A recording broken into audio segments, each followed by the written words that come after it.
let's start to wrap this. And maybe to come back to a little bit of your question before. I feel super blessed and fortunate. I know a lot of you have known me for a lot of years, right? Mentioned before, I've been speaking for about a dozen years.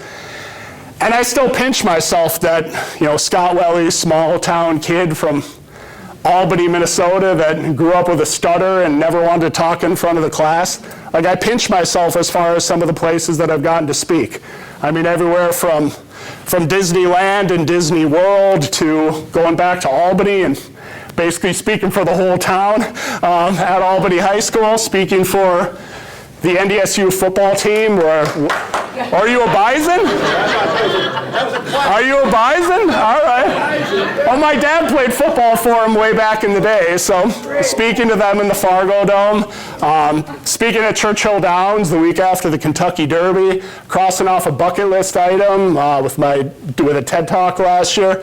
As much as it pains me to say this as a Vikings fan, getting to speak at Lambeau Field,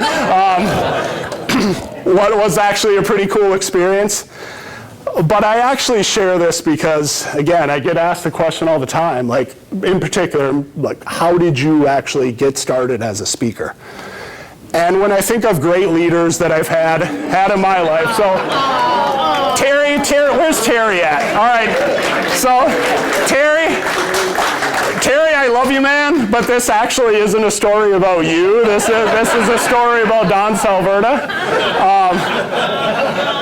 But I've known Don for a lot of years, and this goes back to a dozen years ago.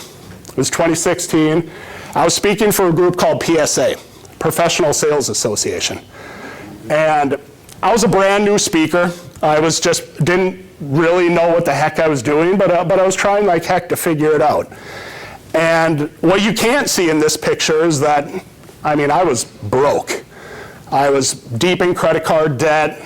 I was basically eating ramen noodles and peanut butter sandwiches, and quite honestly, I didn't know if I was going to make it as a speaker. Like, I really didn't. And I remember Don Salverda was there, and I never met him before. And I remember getting to talk to him, got to talk to him in the back of the room. And I remember he said something to me that day. He said, "You're good." No, he actually said that. He's like, "You can do this." He said, "You got to just keep working at it." And have you ever had someone say something to you at the exact time that you needed to hear it? Because what he said on the surface sounds so simple, and it sounds like it doesn't matter, but it was exactly what I needed to hear. Because quite honestly, at that time, I didn't feel like I was good. I didn't know if I was really going to be able to do this. And so oftentimes, we underestimate how those small things that we say and do for people every day and how they ultimately have such a huge impact. And to tie it back to what we've talked about today, like, Don challenged me to grow. And he didn't do it by telling me that I was bad. He told me that I was good. And he believed in me to be great. Don has taught me how to think about reading, about growing, about learning. Like, any of you that know Don, I have a whole separate shelf on my bookcase that's just Don Salverda recommended books.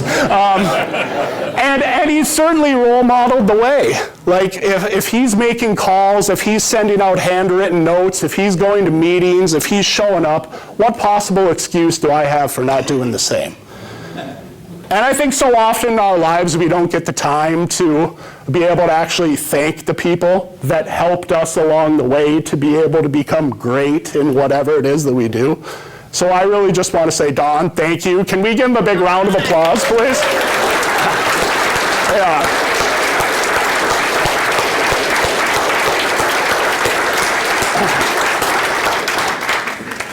And I will wrap this with just this last thought. How many people do we have in this room here today? Maybe 70, 80, 90, something like that.